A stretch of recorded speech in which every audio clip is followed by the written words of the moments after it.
രാഷ്ട്രീയം എന്ന് പറയുന്നത് വെറും അധികാര മത്സരം മാത്രമല്ല, മികച്ച ഭരണം കാഴ്ചവെക്കാൻ ഡേറ്റയെ എങ്ങനെ ഉപയോഗിക്കാം എന്നതിനെക്കുറിച്ചുള്ള ഒരു അന്വേഷണമാണിത്. ഇന്ന് നമ്മൾ സൂക്ഷ്മമായി പരിശോധിക്കുന്നത് കേരളത്തിലെ വടകര എന്ന നിയമസഭാ മണ്ഡലത്തെയാണ്. ശരി, നമുക്ക് തുടങ്ങാം. വടകരയുടെ ഒരു ഭൂമിശാസ്ത്രം നോക്കിയാൽ അത് രണ്ട് ലോകങ്ങൾ ഒന്നിച്ചതുപോലെയാണ്. ഒരു വശത്ത് പലതരം ജനവിഭാഗങ്ങൾ ഇടകലർന്ന് ജീവിക്കുന്ന തീരദേശ മേഖല, മറുവശത്ത് ഏതാണ്ട് ഒരേ സാമൂഹിക സ്വഭാവമുള്ള ഉൾനാടൻ പഞ്ചായത്തുകൾ. ഈ രണ്ട് വ്യത്യസ്ത മുഖങ്ങളെയും മനസ്സിലാക്കിയാൽ മാത്രമേ വടകരയുടെ രാഷ്ട്രീയ സ്പന്ദനങ്ങൾ ശരിയായി അറിയാൻ കഴിയൂ. ഇനി നമുക്ക് ഇവിടുത്തെ ജനസംഖ്യയുടെ കണക്കുകളിലേക്ക് ഒന്ന് കടന്നു നോക്കാം. ഏതാണ്ട് 65% ഹിന്ദുക്കളും 34% മുസ്ലിങ്ങളുമാണ് വടകരയിലുള്ളത്. ഇതിൽ തന്നെ ഈഴവ, നായർ പോലുള്ള സമുദായങ്ങൾക്ക് വ്യക്തമായ സ്വാധീനമുണ്ട്. ഇതൊക്കെ വെറും അക്കങ്ങളല്ല. ഓരോ തെരഞ്ഞെടുപ്പിലും ആര് ജയിക്കണമെന്ന് തീരുമാനിക്കാൻ കഴിവുള്ള നിർണായക വോട്ട് ബാങ്കുകളാണിവ. അപ്പോൾ ഈ കണക്കുകൾക്കപ്പുറം എന്താണ് യഥാർത്ഥത്തിൽ വടകരയിലെ ജനങ്ങളെ അലട്ടുന്നത്? അവരുടെ ദൈനംദിന ജീവിതത്തിലെ പ്രധാന പ്രശ്നങ്ങൾ എന്തൊക്കെയാണെന്ന് നമുക്ക് നോക്കാം. ഈ 5 കാര്യങ്ങളാണ് റിപ്പോർട്ടിൽ പ്രധാനമായും എടുത്തു പറയുന്നത്. കുടിവെള്ളം കിട്ടാത്ത അവസ്ഥ, യുവാക്കൾക്ക് ജോലിയില്ലാത്തത്, ഗൾഫിൽ നിന്ന് തിരികെ വന്നവരുടെ കഷ്ടപ്പാടുകൾ, ഇവയെല്ലാം ഓരോ വീട്ടിലും ചർച്ചയാവുന്ന വിഷയങ്ങളാണ്. കൂട്ടത്തിൽ ഏറ്റവും ശ്രദ്ധേയമായ ഒന്നാണ് ക്ഷേമപരമായ മടുപ്പ്. അതായത് സർക്കാരിൽ നിന്ന് റേഷനും വീടും പോലുള്ള അടിസ്ഥാന കാര്യങ്ങൾ കിട്ടിക്കഴിഞ്ഞു. പക്ഷേ അതുകൊണ്ട് മാത്രം തൃപ്തരല്ല ജനങ്ങൾ. അവർക്കിനി വേണ്ടത് ജീവിത നിലവാരത്തിലുള്ള ഒരു മുന്നേറ്റമാണ്. ഈ പ്രശ്നങ്ങളെല്ലാം നിലനിൽക്കുമ്പോഴും കഴിഞ്ഞ തിരഞ്ഞെടുപ്പിൽ എന്താണ് സംഭവിച്ചത്? നമുക്ക് ആ ചിത്രമൊന്നും നോക്കാം. ആരാണ് ജയിച്ചത്, എത്ര വോട്ടിനാണ് എന്നൊക്കെ അറിയുന്നത് വളരെ പ്രധാനമാണ്. നോക്കൂ, വിജയിച്ച UDFന്റെ കെ രമയ്ക്ക് കിട്ടിയത് 47.63% വോട്ടാണ്. തൊട്ടടുത്ത എതിരാളിയേക്കാൾ ഏകദേശം 7500 വോട്ടിന്റെ ഭൂരിപക്ഷം മാത്രം. ഇതിനർത്ഥമെന്താണ്? വടകരയൊരു നെക്ക് ആൻഡ് നെക്ക് പോരാട്ടം നടക്കുന്ന മണ്ഡലമാണ്. ഇവിടെ ചെറിയ വോട്ട് വ്യത്യാസങ്ങൾ പോലും വലിയ മാറ്റങ്ങളുണ്ടാക്കും. 81.5%. ഇതൊരു ചെറിയ സംഖ്യയല്ല. ഇത് കാണിക്കുന്നത് വടകരയിലെ ആളുകൾക്ക് രാഷ്ട്രീയത്തിൽ നല്ല താൽപ്പര്യമുണ്ട്. അവർ വെറുതെ ഇരിക്കില്ല. അവരുടെ വോട്ടിന് വിലയുണ്ട് എന്നവർക്കറിയാം. അതുകൊണ്ടുതന്നെ ഇവിടുത്തെ വോട്ടർമാരെ നിസ്സാരമായി കാണാൻ ഒരു രാഷ്ട്രീയ പാർട്ടിക്കും കഴിയില്ല.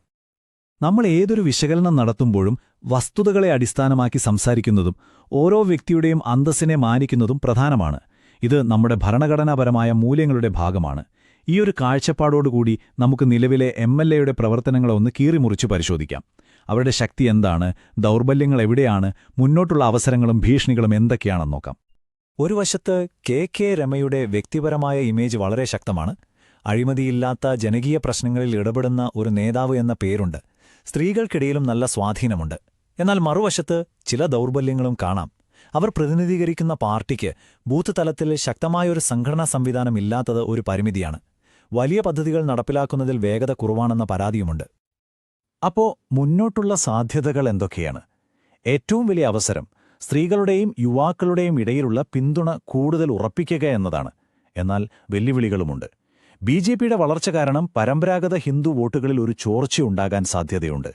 അതോടൊപ്പം 2026-ൽ LDF കൂടുതൽ ശക്തമായി തിരിച്ചുവരാനുള്ള സാധ്യതയും ഒരു പ്രധാന ഭീഷണിയാണ്. നമ്മൾ നേരത്തെ പറഞ്ഞ ക്ഷേമപരമായ മടുപ്പ് എന്നതിലേക്ക് ഒന്നുകൂടി വരാം. ഇത് ശരിക്കും വടകരയിലെ രാഷ്ട്രീയത്തെ മാറ്റിമറിക്കാൻ സാധ്യതയുള്ളൊരു സംഭവമാണ്. ജനങ്ങളിനി ചോദിക്കുന്നത് ഞങ്ങൾക്കടുത്തതായി എന്ത് കിട്ടും എന്നല്ല, മറിച്ച് ഞങ്ങളുടെ ജീവിതം എങ്ങനെ മെച്ചപ്പെടും എന്നാണ്. ഈയൊരു മാറ്റം മനസ്സിലാക്കുന്നവർക്ക് മാത്രമേ ഇനി മുന്നോട്ടു പോകാൻ കഴിയൂ.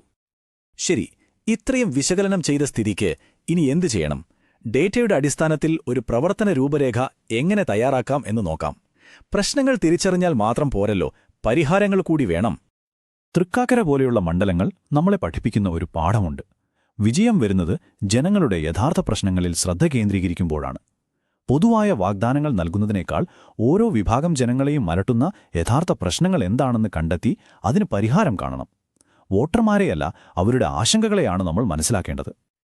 അപ്പോൾ ഇതെങ്ങനെ പ്രായോഗികമാക്കാം? ഓരോ വിഭാഗത്തെയും എങ്ങനെ സമീപിക്കണമെന്നതിന് ഒരു പ്ലാൻ വേണം. യുവാക്കൾക്ക് തൊഴിലവസരങ്ങൾ, സ്ത്രീകൾക്ക് സ്വയം സഹായ സംഘങ്ങൾ വഴി സാമ്പത്തിക പിന്തുണ, പ്രധാന സമുദായ സംഘടനകളുമായി നിരന്തരമായ ചർച്ചകൾ, ഗൾഫിൽ നിന്ന് മടങ്ങിയെത്തിയവർക്ക് പ്രത്യേക സഹായ പദ്ധതികൾ. ഇത്തരത്തിൽ ഓരോ വിഭാഗത്തിനും വേണ്ടതെന്താണെന്നും മനസ്സിലാക്കി പ്രവർത്തിക്കണം.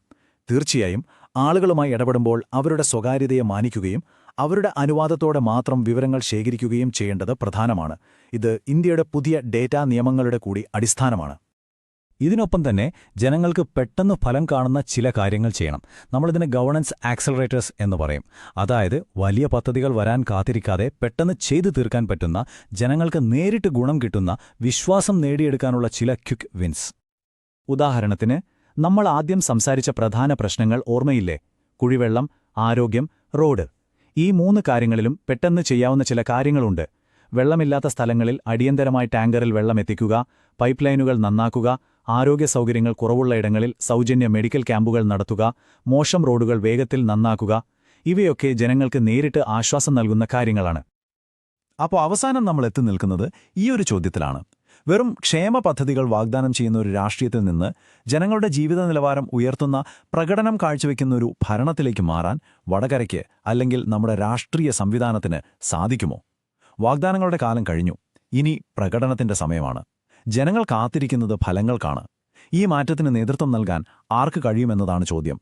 ജനങ്ങളെ കേന്ദ്രീകരിച്ച് പ്രവർത്തിക്കുന്ന ഒരു നേതാവാകാനും നിങ്ങളുടെ മണ്ഡലത്തെ ഉയരങ്ങളിലെത്തിക്കാനും നിങ്ങൾ ആഗ്രഹിക്കുന്നുവെങ്കിൽ blueprintstrategies.ai യുമായി ബന്ധപ്പെടുക.